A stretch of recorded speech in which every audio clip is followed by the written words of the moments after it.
My question is, do you think that you're a good educator? Do I think I'm a good educator? And do you think that the people that are sat next to you, do you think they're good educators? And how are we even meant to figure out what is an educator and what does good even mean? Maybe it's because you're knowledgeable. So all of us are hugely knowledgeable, hugely skilled in what we do. So maybe we're just good because we know lots of stuff. So it used to be that knowledge was what made a good educator, because as students we would go to school, we'd go to universities, because that's where the knowledge lived. It lived in the lecturers' brains, it lived in the libraries on campus. But it's not the case anymore. Now we've got the internet, and the internet makes everything so much more accessible and available.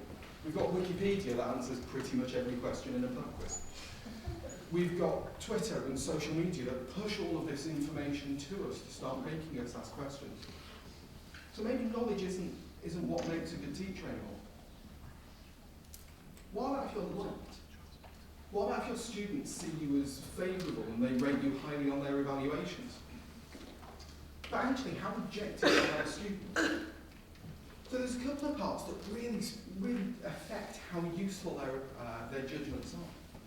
One of them is something called central tendency error, where if we give them a Likert scale of 1 to 5 to say how good was our teaching, they focus around the centre, they rate you between 2 and 4. Rarely do they use the extremes to give you something useful, to discriminate between the different lecturers. So what else have we got? We've got friendly and approachable. Does being friendly and approachable change whether or not we're considered to be good educators? Well, I don't think there's any guarantee that if you're friendly and approachable, it means that you're any good to be educated. And in fact, some of them, definitely my most sort of powerful learning experiences, came from people I didn't like very much. I'm sure that you've all had similar experiences. Or maybe it's a combination of all of these, and actually we only recognise good educators with little bits of all of these factors all put into one. And to make this more entertaining, our learners are changing too. Our learners are changing to be more connected to the internet, to be more socially interactive. They can filter through vast amounts of information quickly, far better than any of us previously could. And no one's really been able to define what is an educator. So Harden had a bash at it in 2000, where he came up with 12 different roles of being an educator and started to group them together.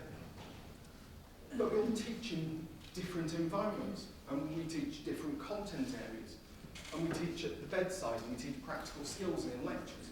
So all of these different roles, if we put them into the wrong context, makes it very challenging for us to be able to establish who's good. So this is now our challenge.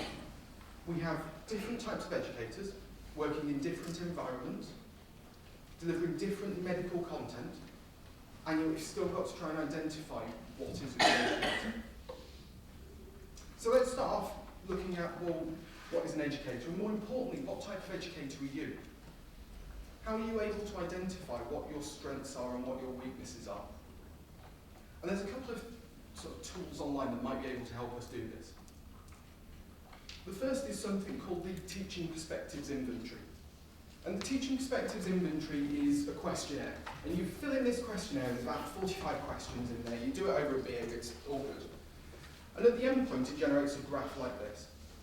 And the graph tries to identify, well, what are your strengths, what are your weaknesses, and particularly, what are the parts of your personality, and how might these work well towards different types of education.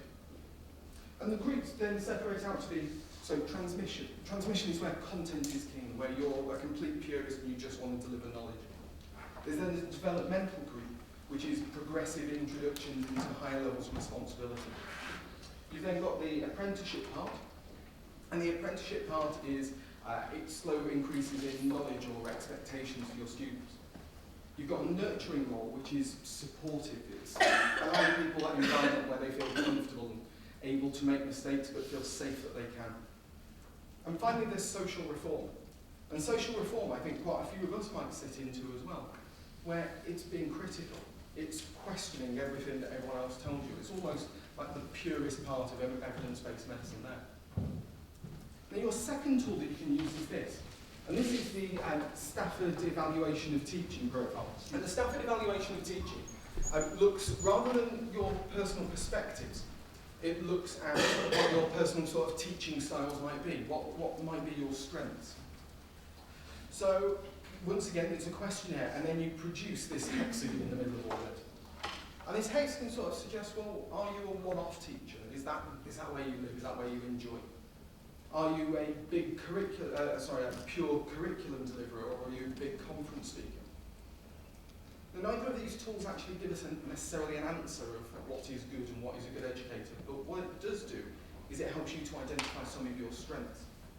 It allows you to identify some of the areas that you might want to improve on.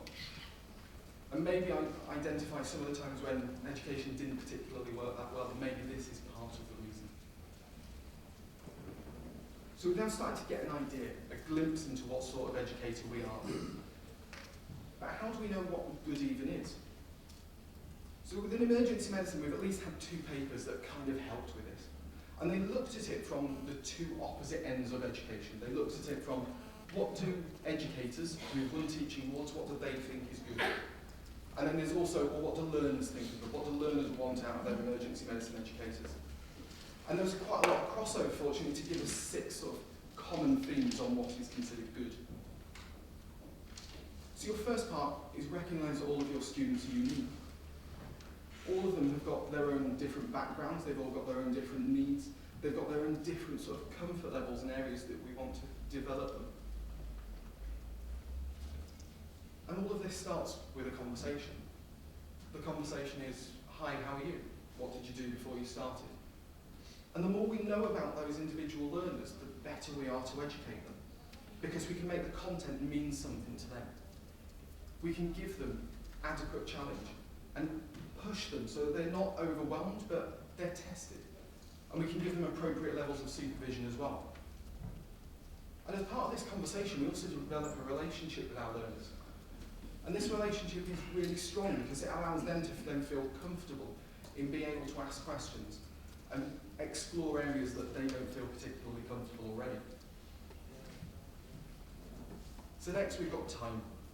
And time was one of the key focuses on why VMET got created. It's all about teaching when time is short and when patients are unpredictable. And if we make the time to be able to teach with our learners, then they hugely value it. And we don't need to make lots of time. In fact, the better part is just being able to manage their expectations.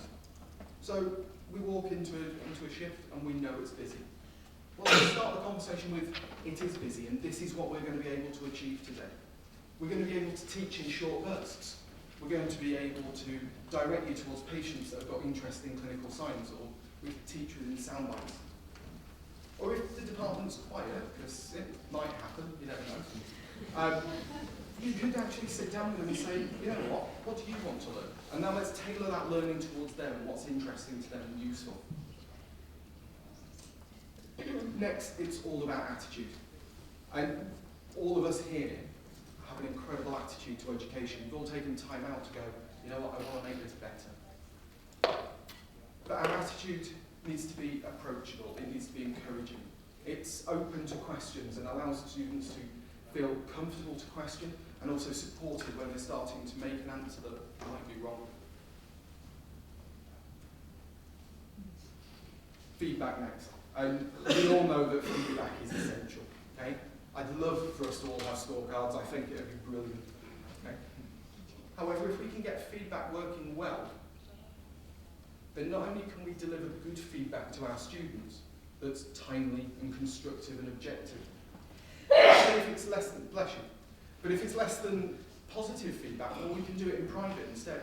And we can develop a really good interaction with our students and gain some further development of our relationship with them. And if our relationship's good enough, we can even get feedback from them. How are we doing? How can we be better educators? Role modelling. Now, role modelling is easy. It's what you do. The challenge with role modelling is realising that you're doing it every single time you set foot into a classroom or onto the shop floor. But role modelling is incredibly powerful. With role modelling, we can, even when the department is hideously busy, we can model what being good is. We can model competence and mastery of our speciality. We can model good patient care. We can model good clinical judgment and problem solving. And we can model that we don't always know the answer to a question. So sometimes saying, I don't know, and then actually going and finding the answer with your students promotes this concept of lifelong learning. And our last of our 6 things is environment. Now, the emergency department is not a nice environment to learn in. It's busy, it's noisy, it's chaotic. But that's where we live. We should be awesome at teaching in that environment. And our environment covers 2 parts. One of them is the physical approach to it. It's, can your students access the internet to go and find useful resources? Can they access patients that are going to be able to help deliver and talk to them? But also the general climate of your department is, well, can they come and talk to you? Can they question what's going on? Do they feel empowered that they're not just in the way, they are part of a team that they're trying to learn? So, 6 things. A huge amount that we could try and implement. But we're never going to do that. Instead, let's try and implement 3 things. Let's go for the big hitters, the things that are going to make maximum difference the next time we try and teach.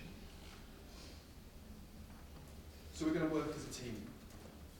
And our team is our peers, our colleagues, and also our junior staff. We can work as a team where, if we all know what type of educators we are, we can then work towards our strengths. And we can learn from the strengths of other people as well.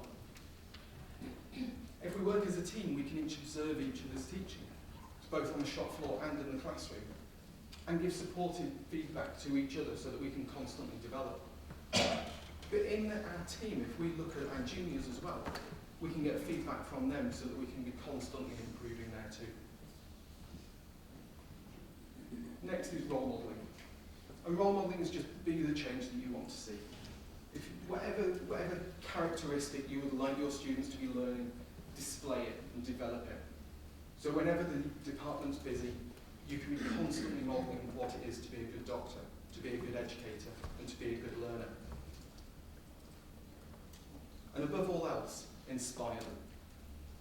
You're here, you've got a passion for emergency medicine. And we all remember those educators that we've had in our past who, we might not remember what they said, but we always remember how they made us feel.